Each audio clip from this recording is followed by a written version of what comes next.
सोच रहा हूँ मैं क्या बोलूँ। आशुतोष जी के बारे में मैं पूरा दिन बोल सकता हूँ, लेकिन अभी मुझे ये समझ में नहीं आ रहा है कि मैं क्या कहूँ।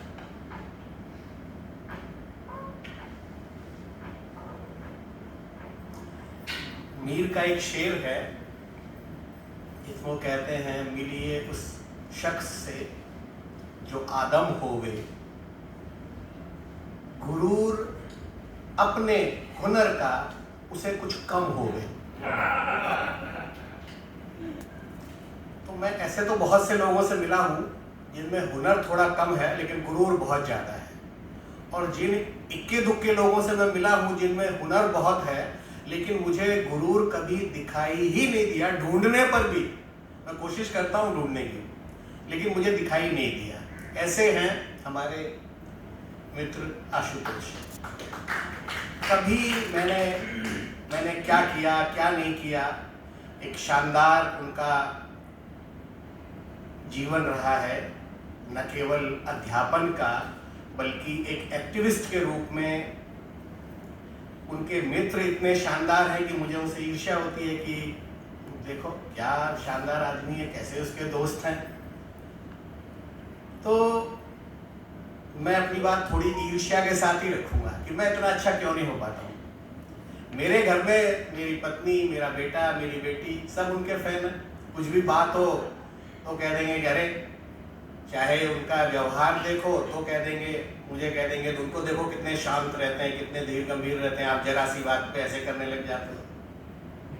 मेरा बेटा कहेगा, आप उनकी पापा आशुतोष अंकल आपसे बड़े हैं लेकिन आप उनकी फिटनेस देखिए। हाँ एकदम एकदम। अब मैंने कहा भाई उनकी फिटनेस है, हाँ? मेरी नहीं है फिटनेस तो मैं क्या करूं इसमें। हाँ? कोरोना का समय आया तो कहीं ऑफिस जाना नहीं था तो मैंने दाढ़ी रख ली।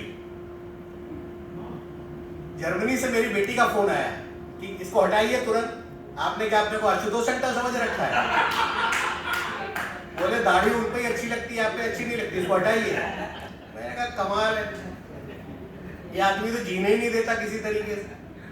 अरे भाई कुछ तो हमें भी ठीक से रहने दो, हर चीज में आशुतोष अंकल।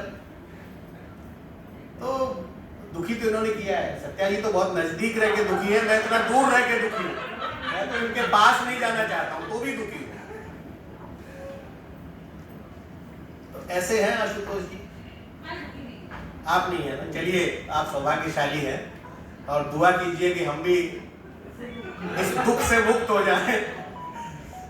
और वो सेवानिवृत्त हो गए हैं, आज हम भी जल्दी ही होने वाले हैं।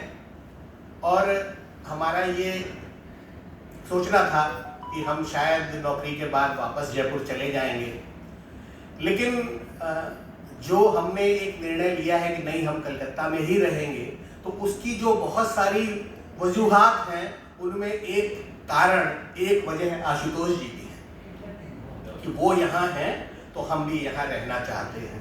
क्योंकि कोई तो ऐसा हो जो आपको कुछ कह सके, आपको टोक सके।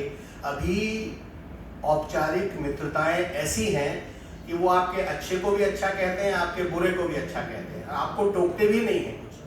आशुतोष जी मेरे ऐसे मित्र शुभचिंतक हैं कि अगर मैं कुछ ऐसा करूं जो शायद मेरे लिए करणीय नहीं है तो आशुतोष जी मुझे टोक सकते हैं।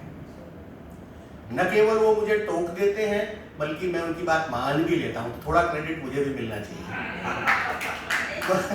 बहुत बार कहा जाता है लेकिन आदमी मानता नहीं है, तो वो कह भी देते हैं और मैं मान भी लेता हूँ, क्योंकि मैं जानता हूँ कि वो जो कह रहे हैं उसके पीछे कुछ ठोस बात है, कुछ ठोस कारण है। तो बहुत शानदार आदमी है, बहुत प्रिय आदमी है, बहुत अरे नहीं, वो बड़े सम रहने वाले आदमी है। गीता में जिसको स्थित प्रज्ञ कहते हैं,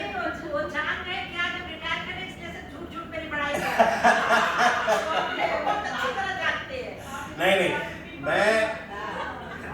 मैं इस डायरी को गीता मान लेता हूँ और इस पे हाथ रख के मैं कसम खा रहा हूँ कि जो मैं कह रहा हूँ सच कह रहा हूँ और सच के अलावा कुछ नहीं कह रहा।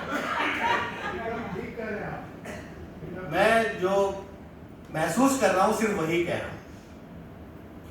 और मैं कहीं दुविधा में होता हूँ या मुझे कोई बौद्धिक काम करना होता है तो वो मेरी कसौटी है। मैं उनसे पूछता हूँ कई बार कि मैं ऐसा सोच रहा हूँ, क्या ये ठीक है कि नहीं, और वो मुझे इतनी सुंदर सार्थक राय देते हैं कि मुझे लगता है कि मेरी जो चीज़ें हैं, मेरा जो काम है वो बहुत आसान हो जाता है। बहुत बहुत कुछ मैं उनके बारे में कहना चाहता हूँ, लेकिन मुझे लगता है कि आज हम लोग आशुतोष जी को ज़्यादा सुने, खूब सुने उनको, और बाकी जो मित्र हैं उनको भी सुने। आप सबको बहुत बहुत धन्यवाद और आशुतोष जी को शुभकामनाएं, और वो मेरे अग्रज हैं, उन्हें प्रणाम भी।